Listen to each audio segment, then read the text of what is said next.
we can start. I would like to welcome our special guest speaker today, Professor Annalisa Coliva. She kindly accepted our invitation to give a talk in our lecture series, despite the challenge of the time difference. Professor Coliva is located in California. She is a professor of philosophy at UC Irvine. So it's late for her, right? It's around 9 p.m. Tonight. So thank you very much for having accepted our invitation. This is a meeting in our philosophy and religious studies lecture series. And it's also special because this time we have a few undergraduate students that are currently enrolled in a course of philosophy of language joining the talk, and perhaps they will even ask some questions. So let's see. Let me briefly introduce Professor Annalisa Coliva. She is a philosopher of language and also works in other areas such as epistemology and philosophy of mind. She is an expert of some authors in the history of analytic philosophy, in particular Wittgenstein and Frege. She has published numerous articles and papers on various topics spanning across these different areas. And in particular, she has contributed to debates on skepticism, relativism, self-knowledge, and also self-deception, and first-person pronoun concepts and perception. Today, we will have the pleasure to listen to a talk that combines her expertise in philosophy of language with problems that are currently at debate in different societies. We can call it a kind of a social hot topic, right? And I think this is a fantastic way to engage in a philosophical discussion of a very, very hot topic that everyone is concerned with. So welcome, Annalisa, and the floor is yours. Thank you. Thank you so much, Navia, for the introduction. Thank you for having me here. And yes, this is this talk is definitely engaging with a hot topic. And it's part of a book that I'm writing, and the book is titled Social and Applied Hinge Epistemology. So in the last few years, I've been developing a hinge epistemology, which is a kind of epistemology inspired by some remarks in Wittgenstein's Uncertainty, and in which talks about these propositions that have a peculiar logical role, and it likens them to hinges, that whence the title Hinge Epistemology. And this book that I'm writing is concerned with the extension of the general hinge epistemology framework that I've developed and applied to issues such as the structure of perceptual justification, or the possibility of having justified true beliefs, whence knowledge of empirical matters. And I've applied that general framework to the problem of skepticism and relativism, as you were mentioning before. And now in the new book, I'm extending that to cover issues in social and applied epistemology, having to do with disagreement, trust, but also with these certain kinds of epistemic injustice. And maybe some of you at least are familiar with Miranda Fricker's book, published in 2007, Epistemic Injustice, in which she distinguishes two kinds of injustices. One is testimonial injustice, the other one is hermeneutical injustice. And I'll talk more about at least one kind of epistemic injustice today in connection with the main topic of today's talk. So this is definitely part of a bigger project.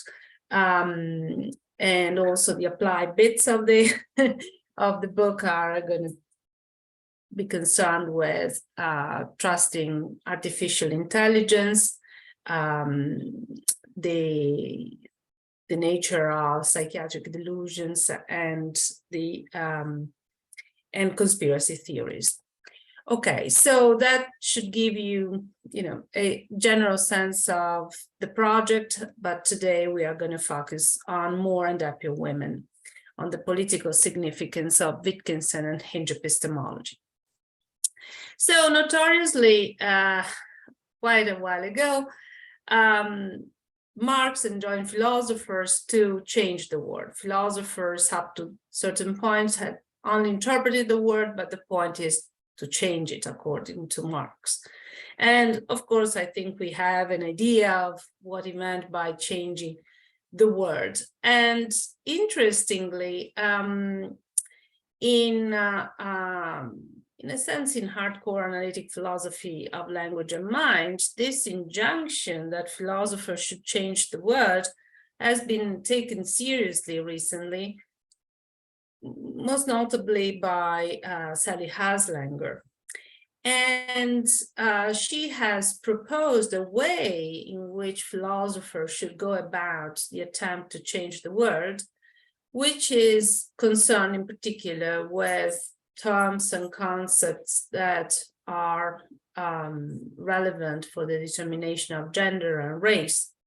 And she has been promoting a kind of approach to these issues, which is broadly Carnapian, that is indebted to Rudolf Carnap's views on language to some extent. So in the first part of this talk, I will go into some details of this kind of proposal, this approach to the big theme of how philosophers should change the world. And then I'll criticize it, and I'll propose a Wittgenstein-inspired way of getting at the same issue and trying to achieve the same ideal. So notoriously, Haslanger has proposed to define the concept woman or the meaning of the word woman, and here I'll be talking about meanings and concepts quite interchangeably, in the following way. She offers various definitions. This is a passing one, but for our purposes, it will do. A subject is a woman if and only if, by definition, as is systematically subordinated along some dimension, economic, political, legal, social, etc., and as is marked as a target for this treatment by observed or imagined body features presumed to be evidence of a female's biological role in reproduction. So she has proposed to define woman this way, because in her view, if we do that, then we will more easily expose the kind of harm that is perpetrated against women, because they are, by definition, in her view, systematically subordinated along some dimensions and marked for this kind of treatment because of their body features that are presumed to be evidence of their role in reproduction. Now, as I said, I want to criticize this approach, but before doing that, let me step back a little bit and just locate that kind of approach within the Carnapian way of thinking about meanings and concepts. So traditional Carnapian projects have been developed essentially in maths and science. And the idea there is that, for instance, in natural language, we talk about numbers, or we talk about straight lines or planes. But when we want to do theory, in particular maths or scientific theorizing, then we have to explicate a given concept or term, which as such may already present in ordinary practice or language, to build then a more specific concept or meaning that once incorporated within a given theory would make for a theory which is explicative and fruitful. For instance, if it is a mathematical theory, means that we can derive interesting theorems from there. So, for instance, points in Euclidean geometry are indivisible. There's no physical point or nothing that we experience in our lives that we indeed call a point which is actually indivisible. But of course, if we are doing geometry, it's fruitful to do that and to define point that way. So I call this the top-down approach. It's an approach where the scientist or the mathematician is at liberty to define a word or a concept which as such may already present in our language or indeed in our conceptual repertoire, and redefine it in a more precise way, as long as that serves the purpose of having an explicative and fruitful theory. Now, contemporary projects such as Haslanger's, also called ameliorative projects, because in a sense they want to ameliorate our conceptual repertoire, our language, and ultimately our society, however, are not in the service of doing a social science. So Haslanger is not a sociologist or an anthropologist. She doesn't propose this redefinition of the term woman or of the concept because she's interested in developing an empirical theory that, as we perhaps might do if we were interested in sociology, which by now should also become, become testable. So that's not the purpose. And I think that is important to note as a point of difference between traditional Carnapian projects and these ameliorative projects. What Haslanger is doing is right within the boundaries of philosophy, and it's not subject to empirical testing or verification. Now, if then it were true that women have to be thought of the way Haslanger proposes, then certainly we would have a mismatch between our ordinary concept of woman and this proposed concept, because it doesn't seem true by definition that women are subordinated. Maybe as a matter of fact, we are in many instances, or many women are in many societies, but it doesn't seem to be inherent in the very meaning of the concept woman that women are so subordinated. If then we follow Haslanger, we would likely end up with two different concepts, the ordinary concept woman and her proposed concept. And as is well known, the aim of her political, if you will, battle is to bring about the day when there won't be any women understood the way she proposes. There won't be any women. At most, there will be females, that is, human beings of female sex, but not women understood in the way she proposes to think of women, that is, as subordinated to men along several dimensions because of their role in reproduction. Okay. Now, if that is what she's aiming to do, then I think it would be difficult to say that by getting rid of women in this second sense, she would be improving the life of women understood according to a more general or ordinary concept of woman. One could easily be accused of equivocating between woman one and woman two, these different meanings, or to be indulging in some form of wishful thinking.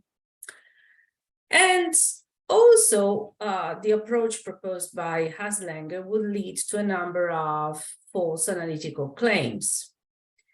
Because, as I alluded to beforehand, it doesn't seem to be true by definition, not even according to feminist theorists, that women are by definition subordinated. At most, what many, I would think, all feminists have been saying is that many women, and maybe structurally, de facto, it just so happens that women are subordinated in many societies, but they never really thought of making that trait part of the very notion, the very concept of being a woman. Since there seems to be this kind of glaring mismatch between our concept woman and this proposed ameliorated concept, one might say that at least the concept that Haslanger is proposing, if not shared by the whole community, is at least implicitly operative. And as we will see that might actually mean that it's operative at least when sexists, people that indulge in forms of sexism, are thinking about women. I'll come to that in a moment. Let me just make a terminological remark here, also because there are some students in the room, so that might be helpful. Here, when I'm talking about concepts, I use the term as I think it's standard in philosophy of mind, so that concepts are thought to be components or elements of beliefs. We can't have the belief, for instance, that California is one of the states of the United States of America if we don't have the necessary concepts that allow us to grasp that belief or entertain that belief.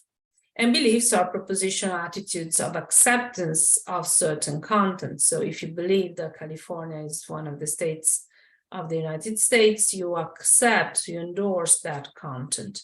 And to grasp that proposition, you need the concepts that I mentioned when I mentioned my own belief that California is one of the states of the United States of America. Now, it's only semantic holism that thinks, which is a particular theory about concepts, that takes all beliefs containing a given concept C to be constitutive of the concept. So whatever the inferences that you might draw with a certain concept, once you endorse a semantic holistic position, are constitutive of the concept in question. But certainly, it's semantic holism is a problematic view in its own right, for reasons that I don't have time to go over today. But for present purposes, it's not compatible with the Carnapian approach. So, why am I saying this at this point in the presentation? Not just to maybe clarify some terms for students, but also because one might think, look, if people believe that women are subordinated, that goes into the concept, that goes into the individuation of the concept woman. And what I'm saying is that it's only if you are a semantic holist that all inferences, all beliefs that you have about something, in this case, women, would also reflect in the concept woman in this case. But this is not a very promising approach about concepts, and moreover, it's not an approach that is in keeping with a more general Carnapian way of thinking about concepts that is somewhat shared by Haslanger. So, as I was anticipating, what we might say at this point in order to make better sense of what Haslanger is doing is to propose the following interpretation. Now, for sure, sexist people think that a woman, or maybe sometimes to make it even more clear, one might say a real woman is one who's subordinated to man along these dimensions that I mentioned before, and because of her presumed role in reproduction. And so that's what sexist people think about women. But then they think that that is a trait, this being subordinated to men, which belongs to the essence of being a woman or women. And that makes women naturally socially subordinate because destined to bear children in virtue of their bodily characteristics, biological and bodily characteristics. So one might say, look, what Haslanger is exposing ultimately is a certain way in which sexists are thinking about women, and namely as having this essence of being subordinated to men in virtue of their physical and biological characteristics. Then the purpose of Haslanger's critique would be, from the standpoint of metaphysical constructivist, to debunk this idea and show that there is no such thing as this essence of being a woman, according to which one, if one is a woman, if not, if she's subordinated to man. So to debunk that idea, Carnapian, maybe Haslanger, might say that sexists are mistaking a faulty conceptual framework for an ontological claim. So they are thinking that there is this concept of woman, as Haslanger defines it, and more than that, they think that this is not just how we think or we should think about women, but actually picks out the essence, the necessary and sufficient conditions for being a woman or being a real woman. And the Carnapian may want to debunk this idea by exposing the fact that what is taken to be an ontological feature of being a woman is actually just the projection of this conceptual framework, which on top of that is a faulty one. So the idea that there is something like a woman's essence, and which is as described by Haslanger, would be just an illusion with no more metaphysical or ontological reality than witches and phlogiston. So, people back in the day would believe that there would be witches and there would be phlogiston. And so they had certain concepts of what a witch might be or phlogiston might be. They also thought that there would be something of a characteristic of the essence of witches or phlogiston, and they were projecting these concepts, these faulty concepts, onto reality, and therefore believing that out there were things corresponding to them. Now, I think that this is probably the most charitable reading we could propose of Haslanger's project, and however, if so, I think that it faces several problems, but one of them is that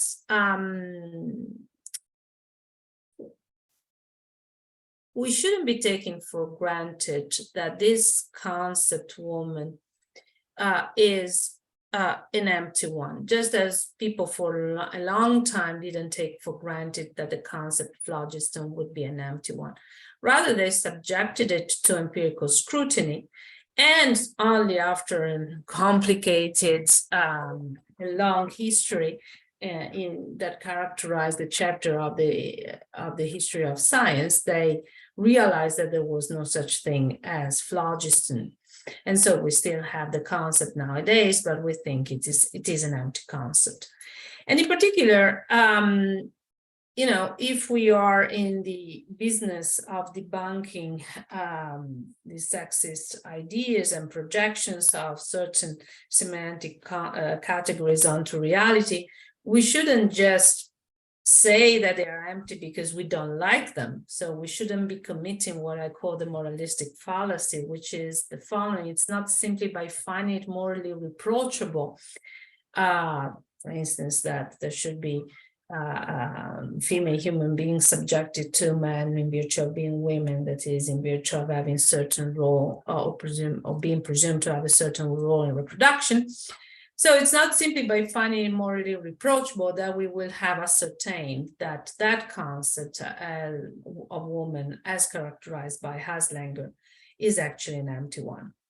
And unfortunately, since as a matter of fact, there are many women who are subordinated to men, to empirically show that that concept is an empty one, in the same way in which the concept phlogiston has been proved to be an empty one, or the concept which has been proved to be an empty one, might be easier said than done.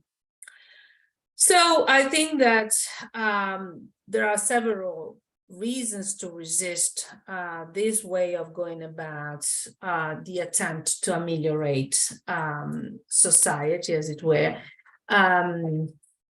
But definitely, I'm interested in the project of trying to ameliorate society, and it's not by chance that I started out with that quote from Marx. So the kind of approach to the concept woman that I would like to explore in the second part of this talk is actually different and is inspired by some remarks that Wittgenstein makes in the philosophical investigations regarding he wasn't talking at that point about the concept woman, but about many other concepts in our language. And in the philosophical investigations, he exemplifies these ideas by talking about the concept game, or the meaning of the word game. And the kind of approach he presents is notorious, the approach to concepts that sees them as characterized in terms of family resemblance. Now, this idea of family resemblance has been, I think, grossly misunderstood. So we'll need to clarify it. And I'll get to that in a moment. Before that, let me say that the Carnapian approach and the Wittgensteinian approach have some similarities, important similarities. After all, both Wittgenstein and Carnap were active in the same years. They played a different but important role, equally important role, I think, with respect to the Vienna Circle. Wittgenstein was critical of everyone. He was certainly critical of Carnap, but they both belong to that vein in the epoch in the history of analytic philosophy where there was this tendency to think that a lot of metaphysics could be resolved, or metaphysical problems could be solved or dissolved by looking at the functioning of our language. And I think that is what is very much in common between these two approaches. However, Wittgenstein takes a very descriptivist line in comparison to Carnap.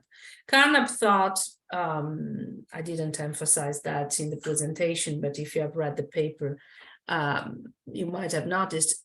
Carnap thought that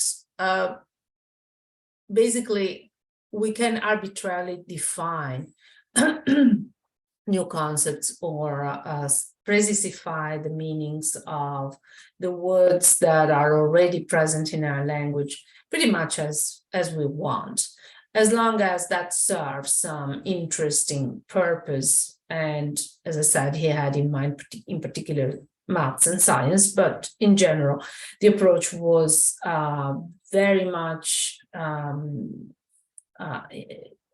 connoted by a form of a strong form of arbitrariness. Wittgenstein is more guarded. Certainly, he doesn't think of language as dependent or picking out essences in reality. But on the other hand, he's not as prone to endorsing forms of conventionalism like Carnap.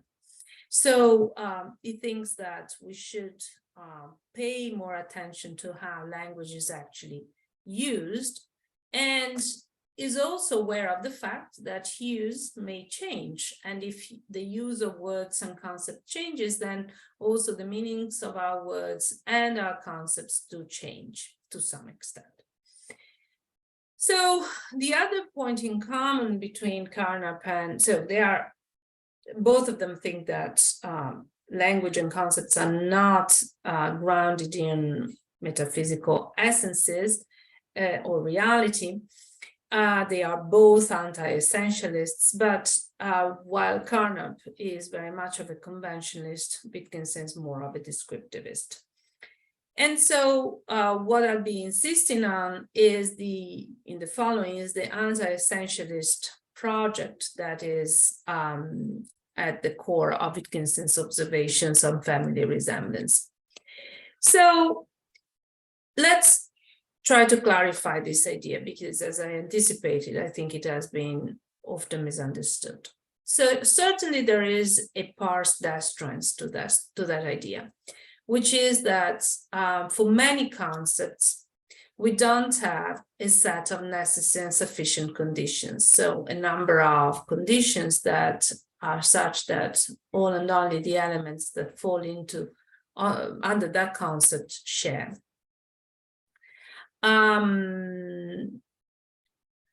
He thinks that is true of the vast majority of our concepts, and I think we can apply this idea also to the concept woman or the meaning of the word woman.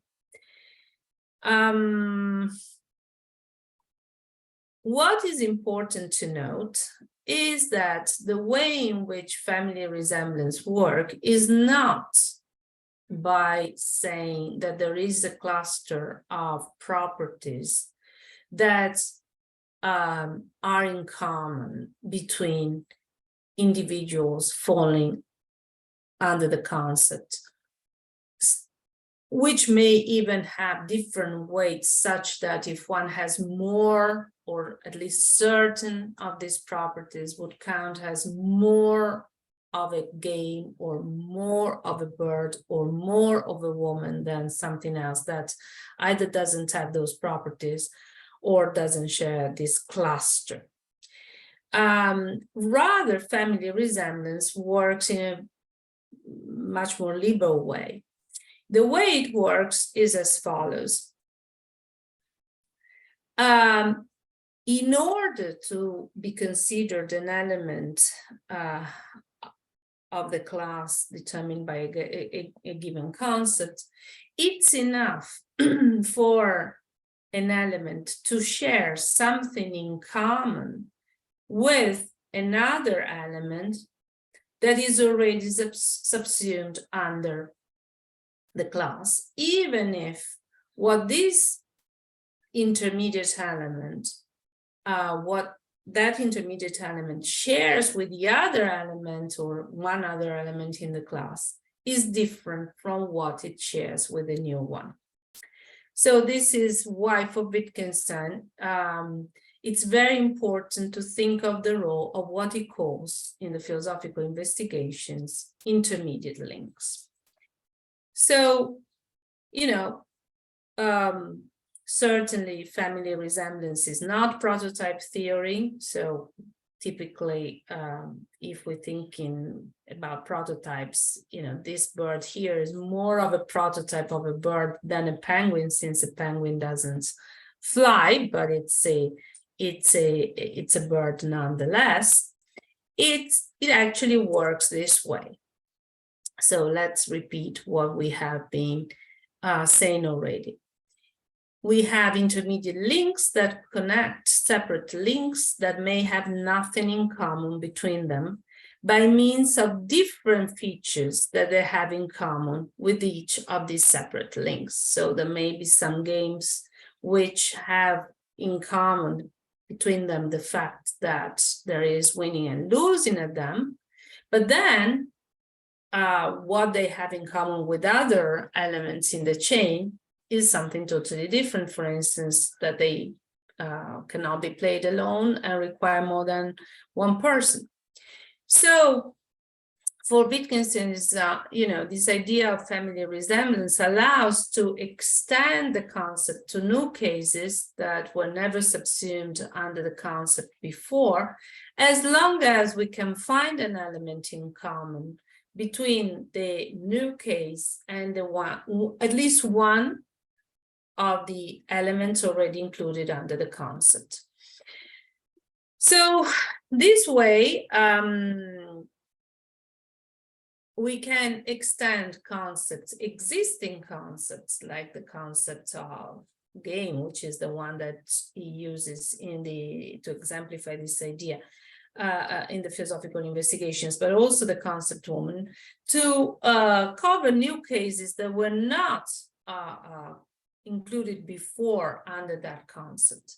And that explains, in a Wittgensteinian perspective, how come that concepts may remain one, so we still have the concept of a game or the concept of a woman, even if we extend it to new cases. Or think of the possible application of this idea, which again is very much socially debated nowadays, namely the concept husband, so or wife for that matter, or the concept of marriage. So up to a certain point, at least in most societies, if you couldn't, if you said of someone else that that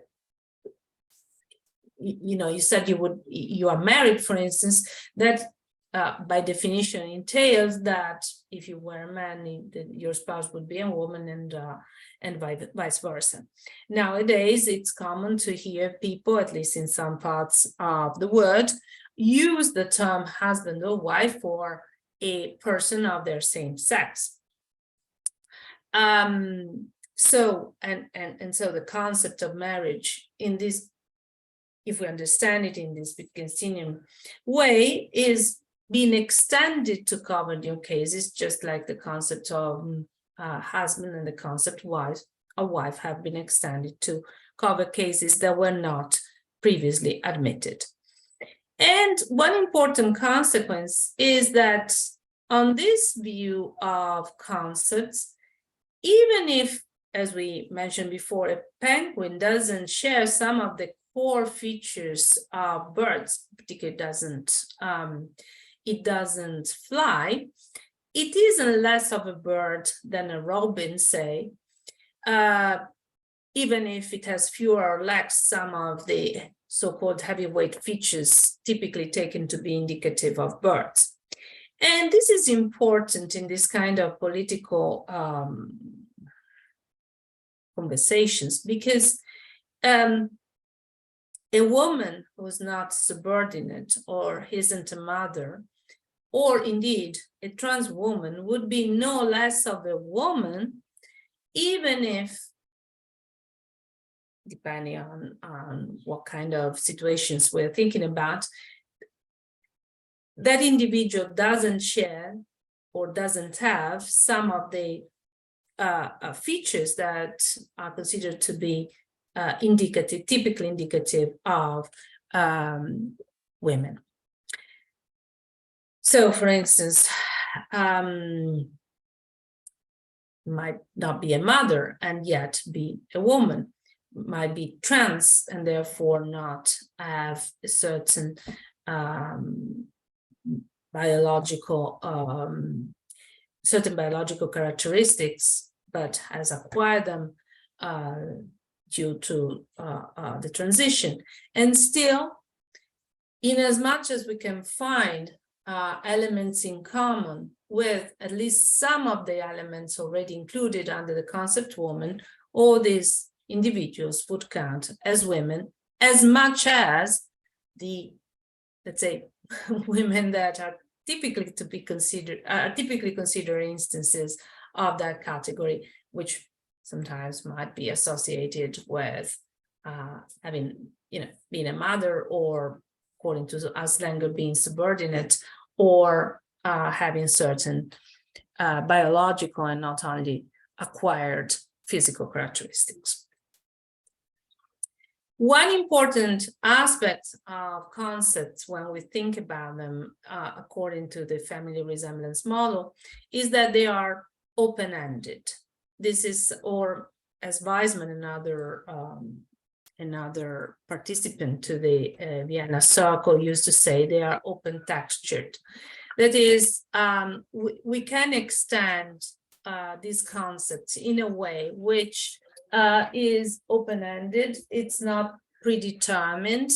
And the evolution of the concept is to a large extent unpredictable. It depends on history. And, history is not something that we can predict from the armchair. And we have seen pretty much how the concept woman or the concept bird or the concept of a game can be extended to new cases, and therefore how the class of the individuals falling under the concept may evolve through time. But then one might ask, but then how does the intention of the concept evolve? How should we think of it?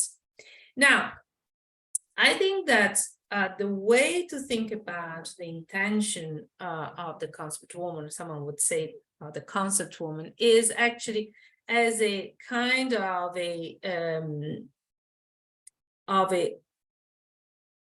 space-time worm, as it were, that's the way in which we might think about individuals, that evolves through time but remains one. So, if you think about yourself when you were babies, you were still, Navia, Annalisa, and each of you, okay?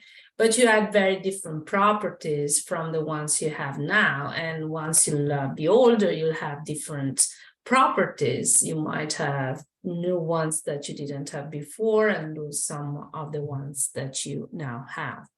But even if, as it were, this three-dimensional space-time worm evolves, it remains one. And that's the way I think we should conceptualize and even visualize the nature of the concept in all concepts that work by family resemblance, as this kind of evolving, strange, in fact, abstract entities that are ever changed through time, if it makes sense to think about an abstract entity changing through time, or at least we are seeing slices, as it were, portions of the concept.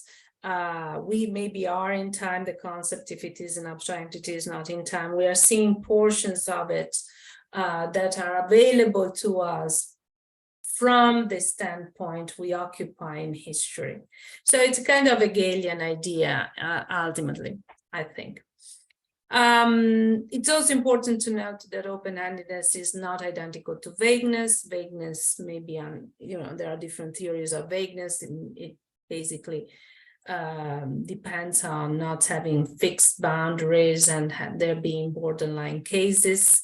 Now, I think that even if we had perfectly clear criteria of inclusion within a given class, then the idea of open-endedness is that these criteria have a clear, they might be at a given moment in time, may actually change and be through time. So open-endedness and vagueness are not quite the same thing, although in many cases they might be somewhat related. Why is that important? Well, I think that, again, if we are trying to think about what might be useful for political purposes, then what this view of concepts allows us to say is that the concept woman is, certainly evolving, but it remains one. So we are not substituting a concept woman with a different one, or the meaning one, let's say, of woman, for instance, a female human being, with a new definition which might include also trans women, or in the as Langer's project, we might have the substitute, we might substitute the definition she offers to whatever let's say more common understanding of woman that might be out there, maybe as as I was saying before, as a female human being. And so we are not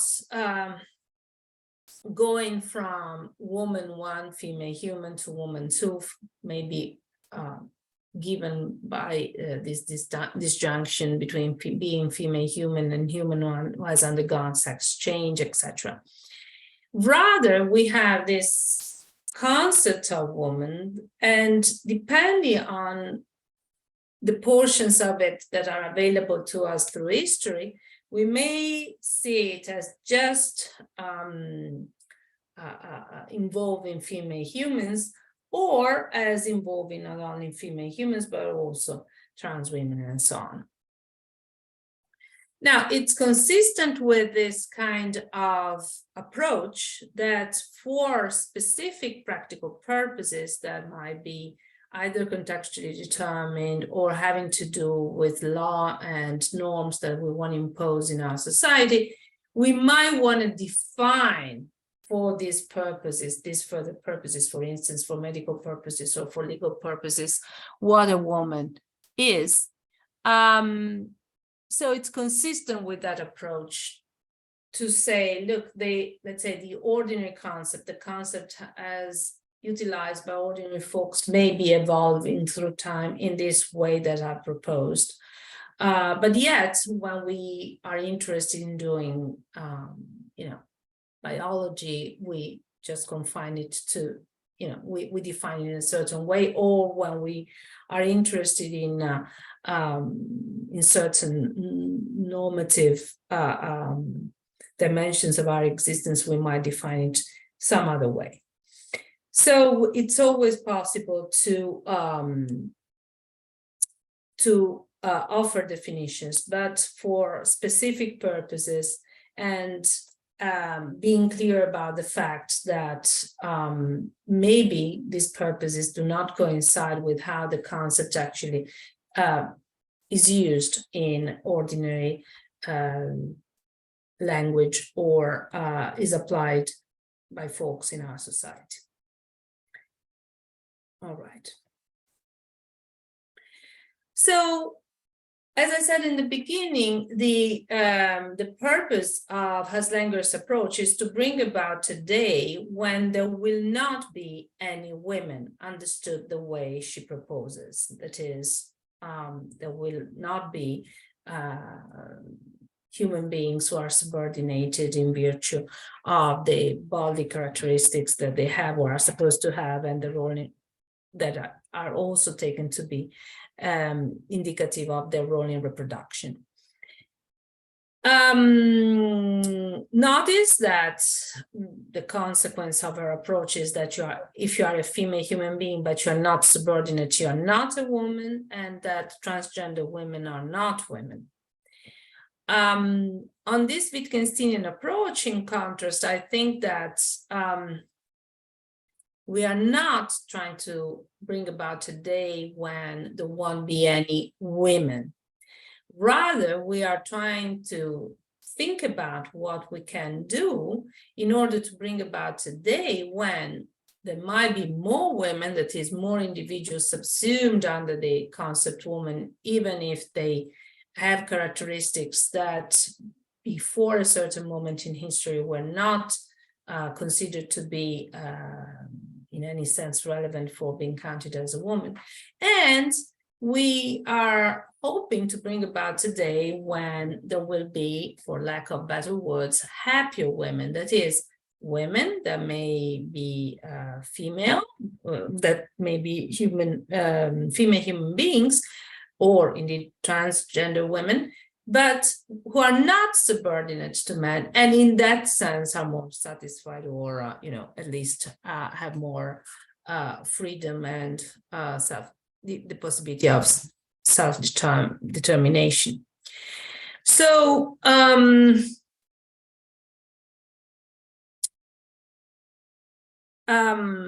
I think that ultimately these two approaches aim at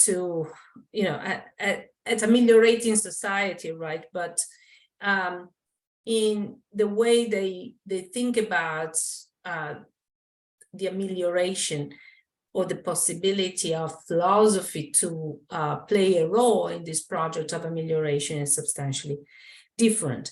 As I mentioned before, but it's worth stressing again, I think it's also politically significant to keep insisting that by thinking of concepts in this Wittgensteinian way, we are allowing for the same concept to include new members, so that we won't be saying, but, for instance, with respect to trans women, they are women in a different sense, or between two husbands, but they are married in a different sense than, let's say, real women or real husbands and wives, things like that.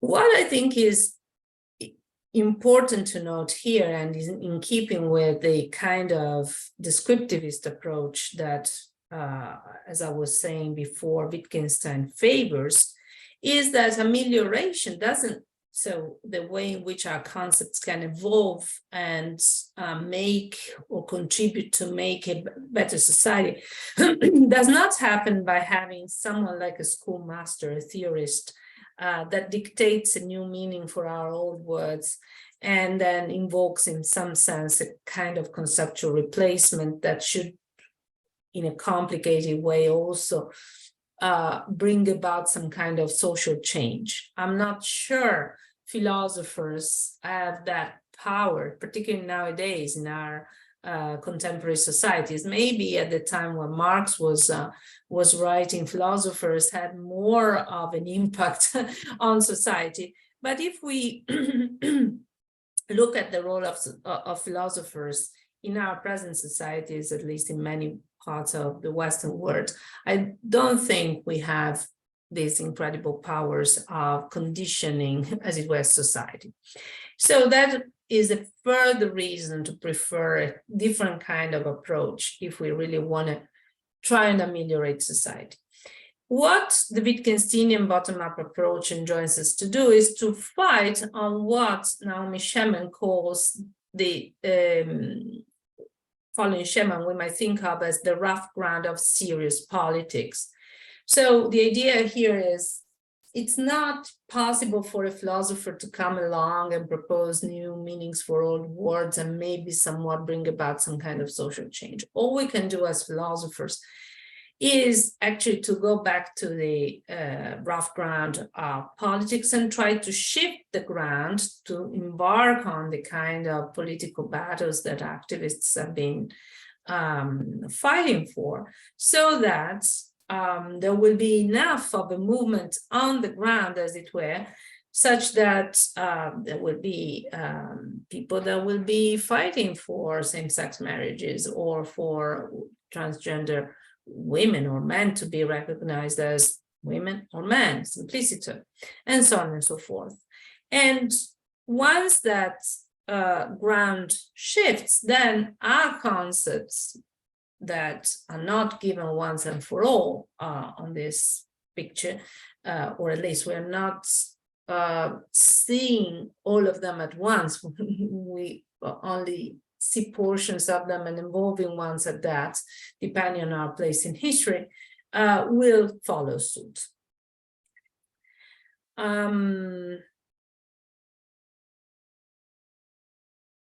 So again, the final aim of the top-down approach is to bring about the day when there won't be any women in a Slinger sense. But on the Wittgensteinian bottom-up approach, the aim is to bring about the day when we'll have more and happier women, because the conditions on the rough ground of serious politics will have changed. All right, so I think I have another maybe 10 minutes or so. Am I right? Yes, you can just feel free to use up all the time you need for the conclusion. Don't worry about time. Okay, I am not going to worry about time. So let me say a few more words about internalism and externalism. So, if externalism is understood in a minimal sense as the theory according to which meanings and concepts aren't in the head, they don't depend on individuals' beliefs, then certainly also this approach, the Wittgensteinian approach to meaning and concepts, isn't an internalist one, because use is not in anyone's head. It's actually the use that the society makes at a certain moment in time of certain words and the way in which certain concepts are deployed.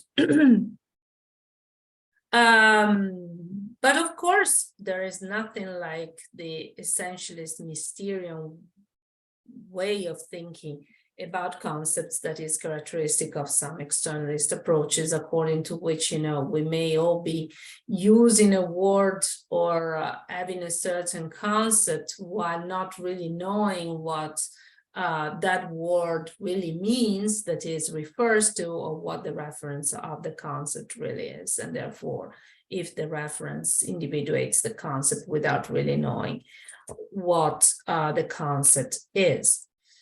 There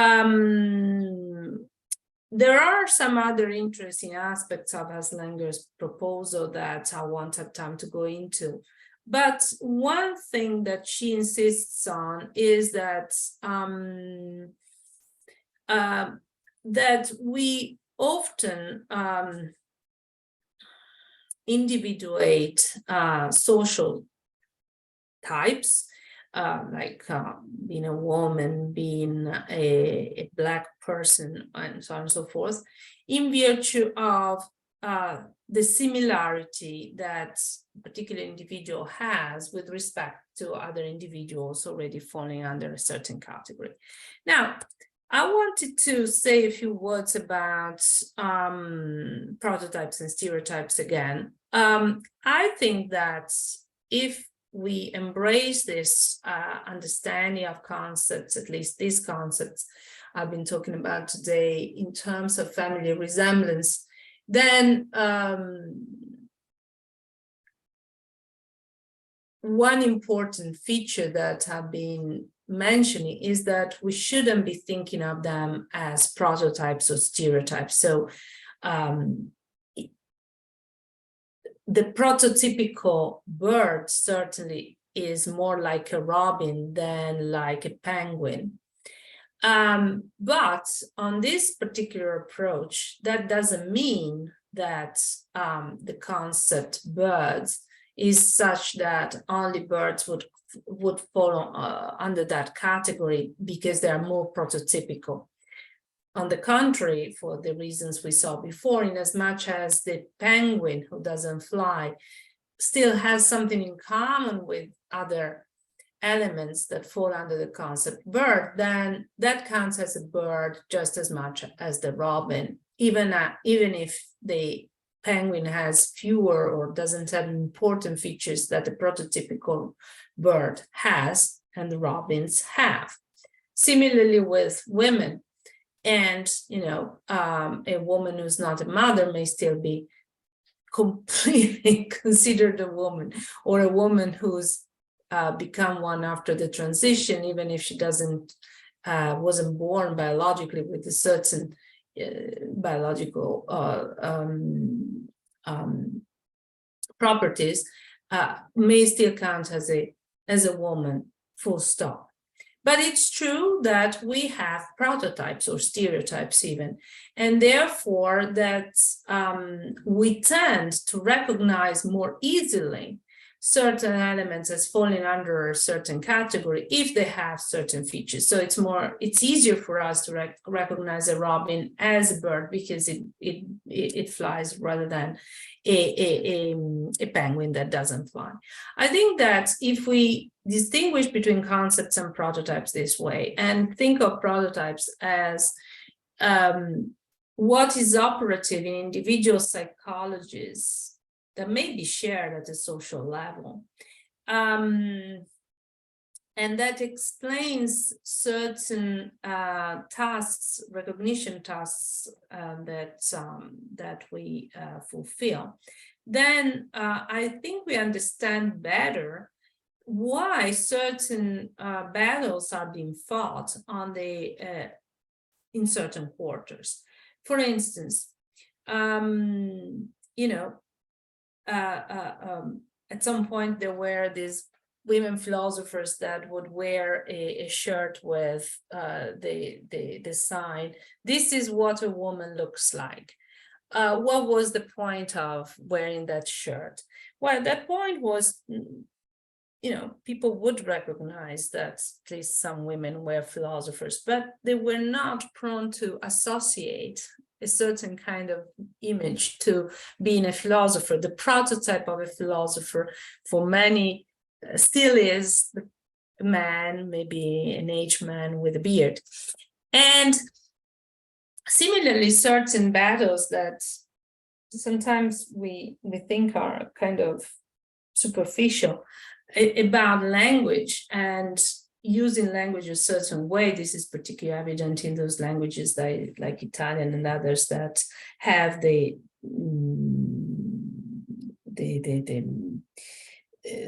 one might say the gender into the word, are interesting battles, not so much because they would really affect the concepts we are using, but because they would affect the prototypes we have with respect to, for instance, certain roles, important roles in the society. So allowing for the female version of a certain word for president of the republic, let's say, or for prime minister. Nowadays, we do have a prime minister in Italy that is a woman. I'm not my favorite political party, but at least the good news is that she's a woman. To call her with a name that that contains an element that that is connected to her being a woman rather than a man is important for that reason, because it shifts the prototype. And just like concepts in a certain sense may change, and I've tried to say a little bit more about how we should think about that change. I think it's very much the case that prototypes do change, and it's important that they do because they affect our recognition tasks. All right, I will not have time. I think I've talked a lot today to go into how all of this connects with hermeneutical injustice, which is one of the two forms of epistemic injustice mentioned by Miranda Fricker, and hinge epistemology. Let me just say a couple of things in connection with that. One thing is that, interestingly, not in the philosophical investigations, but in uncertainty, Wittgenstein discusses the example of a hinge, which is nowadays very much debated. Namely, he says of himself that I'm a man and not a woman, basically is a hinge for me, right? Okay. So he's, is working with a man and woman as being mutually exclusive categories and exhaustive categories. I think that it can be shown that the notion of hermeneutical injustice that Fricker develops in a certain way actually allows us, once reconfigured in ways that I won't have time to go into today, but I'm happy to talk about them in the Q&A, allows us to say that this amelioration of concepts, in particular today we have been talking about the concept woman, such that we may have new criteria for inclusion within the class of women, can be guided by considerations having to do with the desire to minimize forms or occasions of hermeneutical injustice. And hermeneutical injustice arises when we have conceptual resources or lack conceptual resources, such that individuals cannot make sense to themselves and others of the kind of harms that are inflicted upon them. So, in other words, with the notion of hermeneutical injustice reconfigured in a certain way, which I haven't explained in any detail, we can say that one reason why we may be inclined to embrace this this way of thinking about the concept woman is that by doing that, we will be utilizing criteria for inclusion within the class of women that allow more subjects in our society to be able to make sense to themselves and to others of their lived experience. And obviously I'm talking here, or I have in mind here, the case of, for instance, trans women that, or people that haven't yet undergone the transition, but that identify, self-identify with a sex and gender that is not their biological sex and is not the gender that they have been assigned at birth based on their biological sex. So I think we can identify this political and at the same time epistemic reason to be more hospitable, as it were, towards proposal that allows us to extend the concept woman to these cases.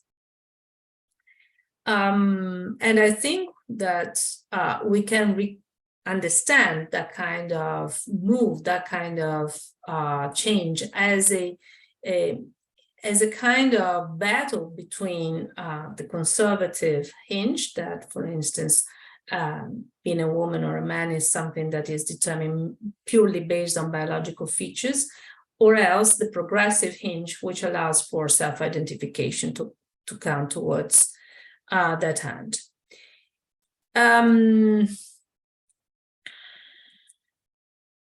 All right.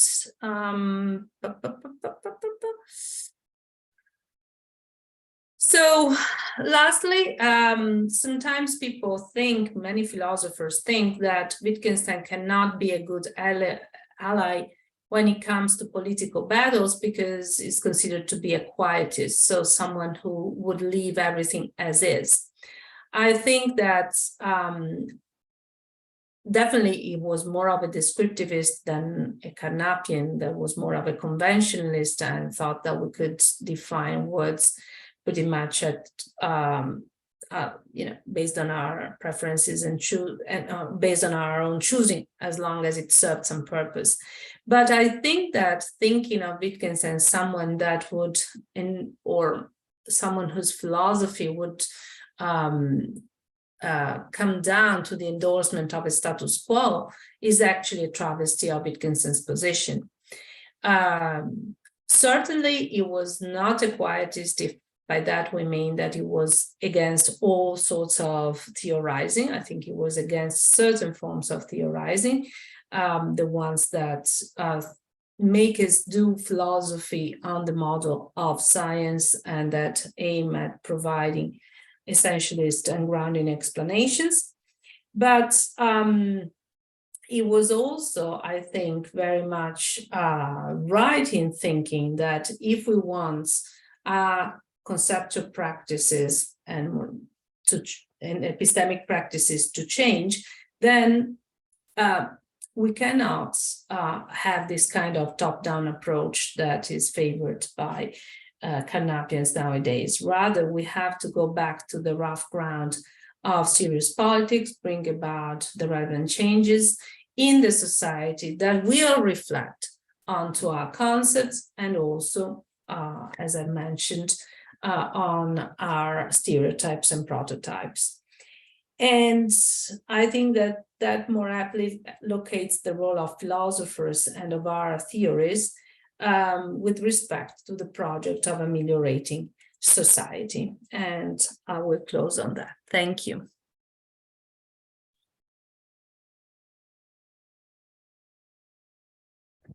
Thank you very much, Annalisa. This was a very elegant, rich, and intriguing presentation.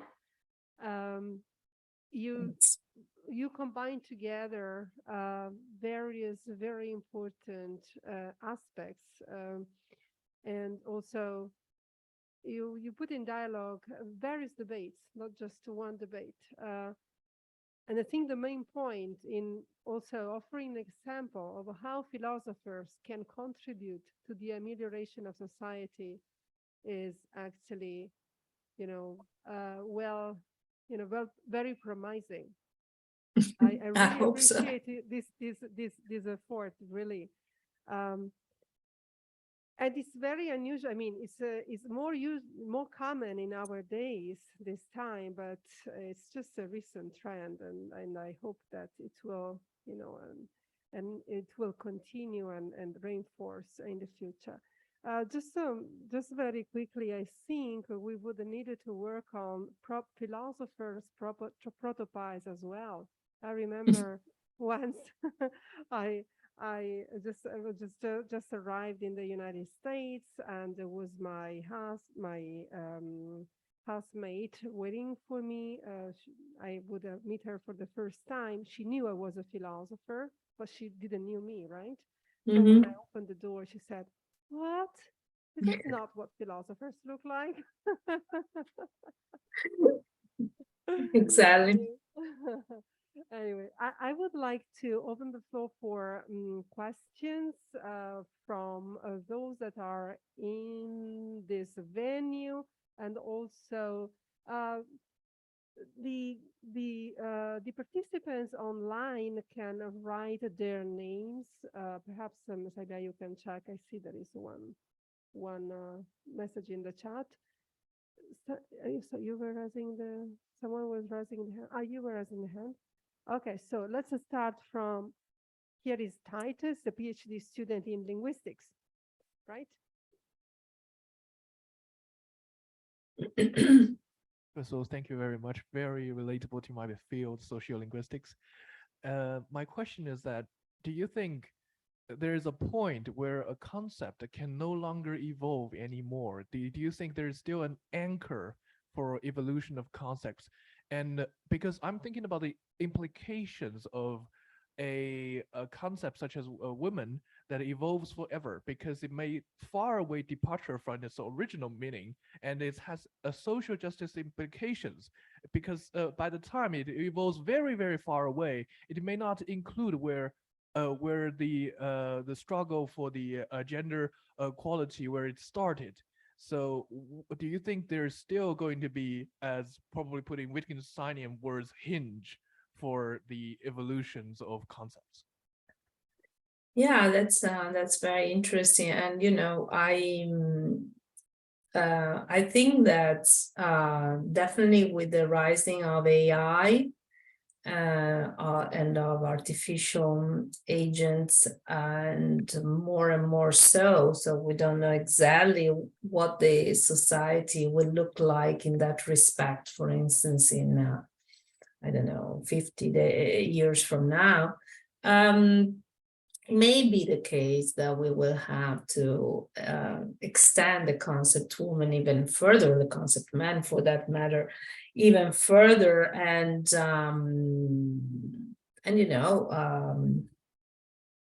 that will pose certainly important challenges. So I can't predict, while being sitting on my armchair as a philosopher, as a proper philosopher, what will happen. I don't have these powers. In principle, it's always possible to extend concepts if that is, if they still serve a purpose for us. In that sense, it's conceivable that there will be women or men that are not even biological creatures.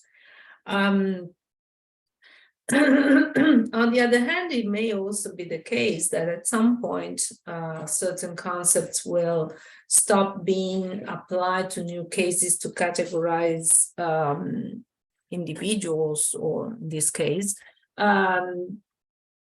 because maybe they won't serve any purpose at a given moment in time. So, if we think about some of our concepts, and here I'm thinking about pseudoscientific ones, we still have the concept of phlogiston, or in the case of not a scientific concept, but the concept which, we still have the concept which, but we do not use these concepts to classify anything out there in reality anymore. So I call them the relics of our conceptual history. So it's important to keep them in a sense, because we want to be able to study the history of our concepts, of our ideas. I think that's, for instance, something that historians of science and society do when they inquire into phlogiston or witches or whatever. So it's important to have those concepts available to us, but nowadays we're not using them to categorize them. To categorize or include within the given category individuals out there in the world, or entities like whatever should have been picked out by phlogiston. It might be that at some point, but I can't predict it while being sitting on my armchair, concepts like the concept woman or man may not be operative anymore, but they could still be part of our conceptual history, and something that people far down the line will consider as relics of their conceptual history.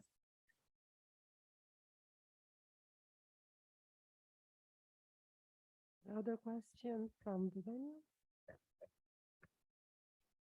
Hello, Professor. Thank you very much for your presentation. And actually, I might want to ask two questions. The first one is, I remember in one of the slides of your presentation, you mentioned that Carnap and Wittgenstein are not anti-essentialists. So are we saying that they are actually constructivists, or when sometimes we face the conflicts between these two views, what should we cooperate between these two different point of view? And I also might actually curious about why we are choosing Carnap and Wittgenstein's view, especially these two guys. And another question is, if we are back to the Marx, that sentence, I might want to know that what problems actually are we solving? What kind of world are we changing? Are we implying that the subordinate of the women is because of this inaccuracy or incomplete definition of woman? That's my question. All right, so they are all very interesting questions. I'll try to answer them maybe a bit together.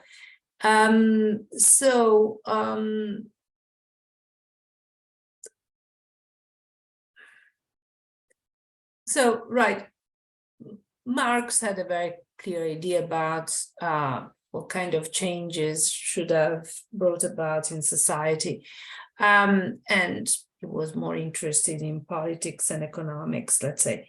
But the idea, which I think is an idea that we find also somewhat replicated in the Wittgensteinian approach, is that the superstructure depends on the structure. So we cannot ameliorate society if we don't bring about certain changes at the structural level, and that means in our case today, if we don't bring about certain changes in the structure of society such that, for instance, women have the possibility, are no longer subordinated, and still count as women, may not be mothers and yet not be considered defective in any way, or less women than the ones who have children, or in the case of these further issues having to do with gender, if we allow for individuals that were not born with the biological features of female human beings to count as women, and also before the transition, if we allow more generally for people to self-determine. So those things happen at some level of the structural level, but then that reflects on the concepts we have. The Carnapian approach, as I was saying, is very different. It's more, and it makes perfect sense when it comes to science, in a sense. If you want to do Euclidean geometry, you'd better follow Euclid and in his definitions of points, lines, etc., even if in real life there are no indivisible entities and there are no lines that are perfectly straight or planes that are perfectly bidimensional. Not even, the screen of my computer is perfectly bidimensional, even if for all, purposes, it might, ordinary purposes, it might count as such. And so on and so forth. Anyway, so what kind of word is considered to be better? Then it depends on human tastes, I would think.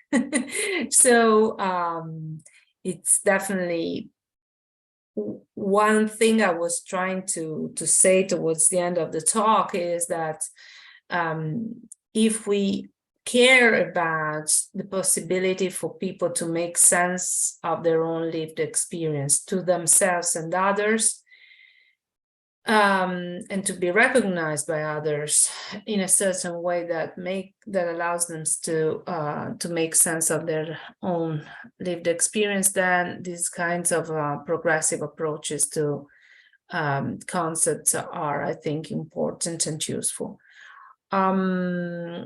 So why are we picking on Carnap and Wittgenstein? Well, maybe regarding Carnap, I think we should ask Haslanger. I think it depends partly on her upbringing within Anglo-American philosophy of mind and language. Indeed, so, which particularly in the States was very much influenced by Carnap. Carnap migrated to the States around the Second World War because, like many intellectuals, he left Europe, he left Germany because of Nazism, and he had a very strong influence on the development of American philosophy of mind and language. If you ask me why I'm picking Wittgenstein, well, certainly is the author in the history of analytic philosophy that I know better. And I think that apart from that, which is a sociological reason, I think that his approach, which is similar to Carnap in being anti-essentialist,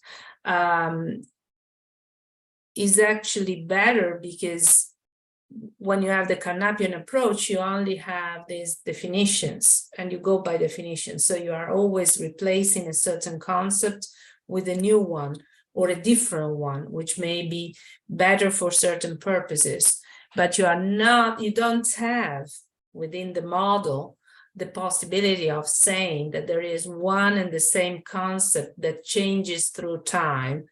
You are just replacing one concept with another, and that creates certain kinds of puzzles, let's say, and difficulties, which I think that the Wittgensteinian approach doesn't face. Maybe it faces other ones, but at least it allows us to make sense that we are using the same concept woman, even if we are extending it to new cases, just as we have, I think, no difficulty in saying that we are using one and the same concept game for games that are very different, and go from patience that you can play alone to playing with dolls, or playing tennis, or indeed nowadays playing video games, etc. So that is the reason why I think these two philosophers are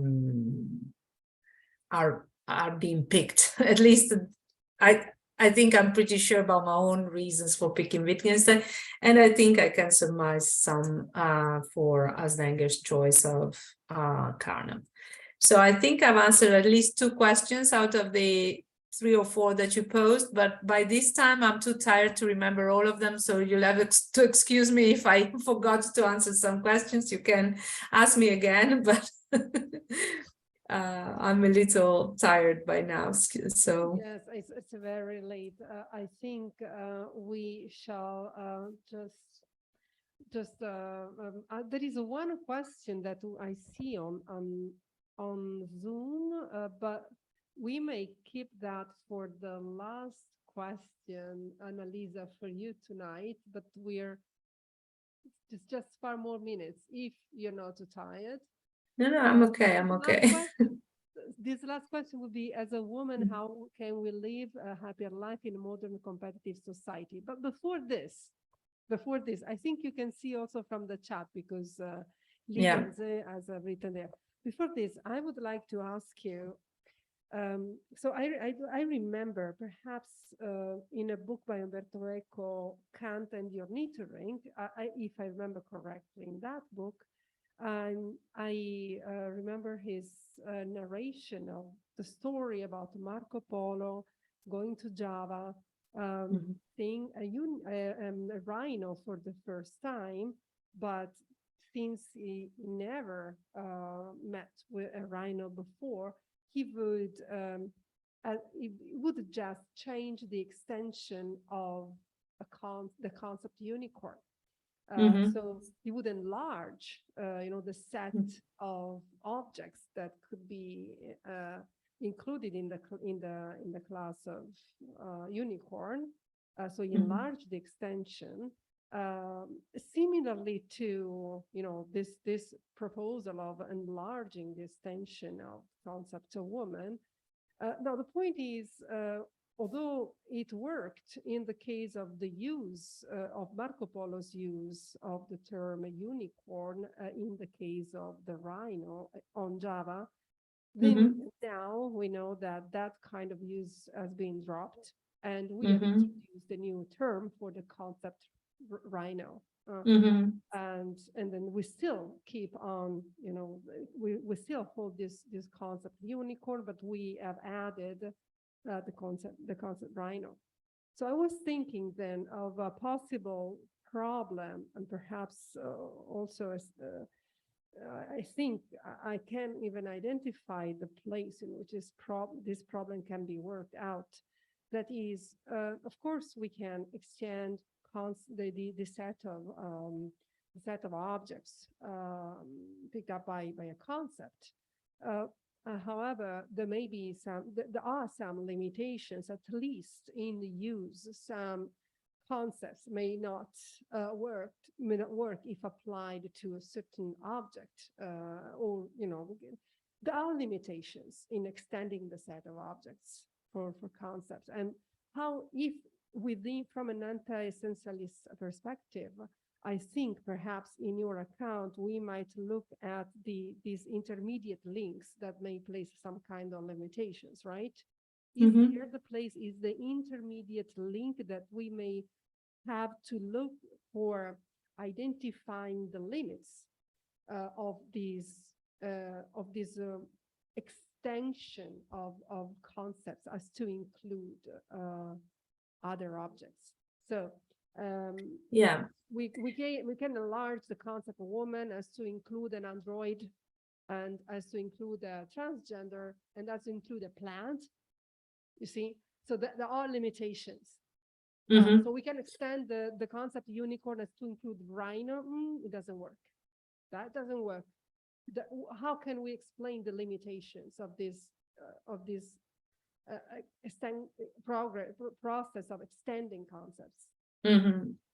Yeah, I think that's a very important question. I would think that, of course, by if you work with the family resemblance account of concepts, then you always need an intermediate link to include a new member under a certain concept. And it's also the case that it may be very easy to find similarities, at least one similarity, let's say, between an element already included under a certain concept and a new one Now, in some cases, the limitation, and I think in most cases, whether or not we are happy to use just one of these possible similarities to include a new element within a class, will have to do with our practical purposes. So one of the purposes of categorizing animals is to have sufficiently robust biological categories that allow for certain generalizations and certain kinds of empirical studies. I think that that is a very good reason to ultimately distinguish between a rhino and a unicorn. So,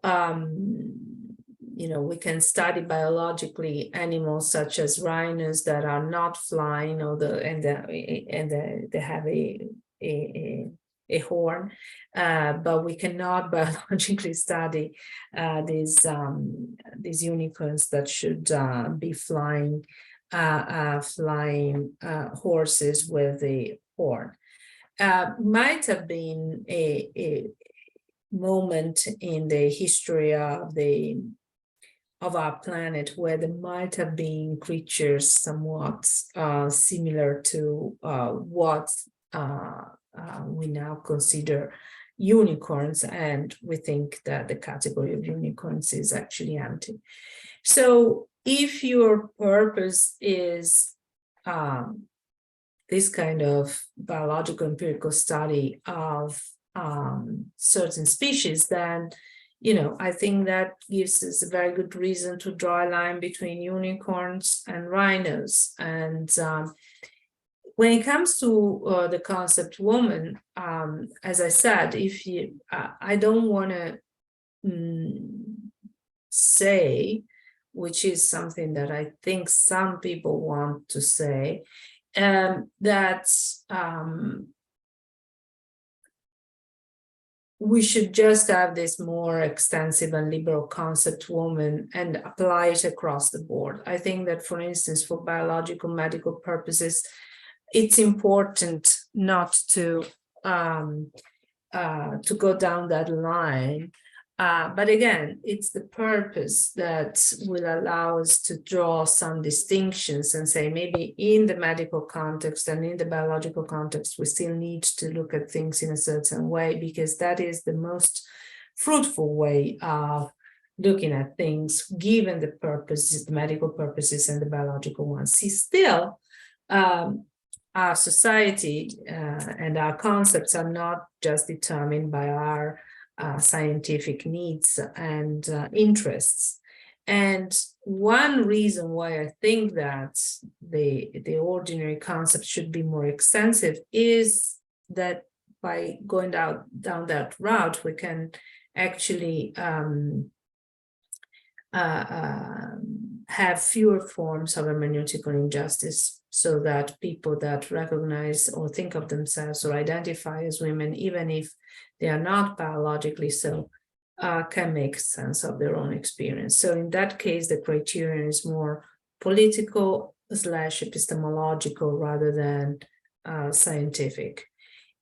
And in the future, I don't know. I mean, it depends on how our societies and our world will evolve on the rough ground of reality. So I don't know. Sometimes since I'm writing also a little bit on trust in AI, I indulge myself in reading these stories about the relationship between humans and robots, or humans and artificial agents of various kinds. It might be that sometime down the line, and maybe not so far away in time, we will live in a society which resembles in many respects what some science fiction has proposed to us, for instance, in Blade Runner. At that point, then it might be that the category of woman will be applied also to androids. Whether or not it will be applied to plants, I don't know. But Wittgenstein has a wonderful example in uncertainty, which is cats don't grow on trees. Maybe. That is, if the technology developed in a certain way, and again, science fiction is fiction up to a certain point, but then it becomes science and it becomes technology and it may become reality, then who knows, maybe also plants will be able to be, involved in the reproduction of animals somewhat. Who knows? I don't think that the day is anywhere near.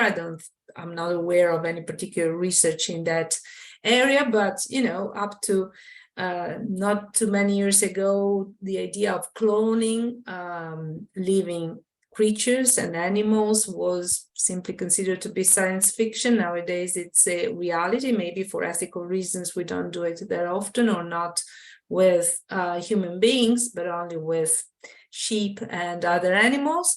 But I don't know. I really don't know. And I would like my philosophical theory of concepts to be open to an account of reality, which I cannot predict by sitting here on my armchair, but which may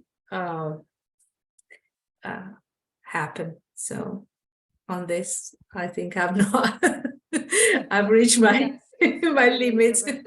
We have been very generous, and it's already, past 1:30, past, I think, 10:30 over there, Yeah. right? So I am sure there were other questions here, but we don't have the time to take the other questions. And there are some students that ask whether you are you agree to share your slides, because Sure. the topic is of great interest to many of the students. So, And I sent you the paper, so feel free to circulate it among the students. okay, then I will. Okay, thank you very much. It should appear at some point in a special issue of Hypatia, a journal of philosophy. So okay, very yeah, good. but okay, thank you so much for having me. I can circulate the paper among the students. Thank you Yes. again, Annalisa, for being with us, and a good night. Bye-bye. Thank you. Have a great day. Bye-bye. Bye. Bye-bye.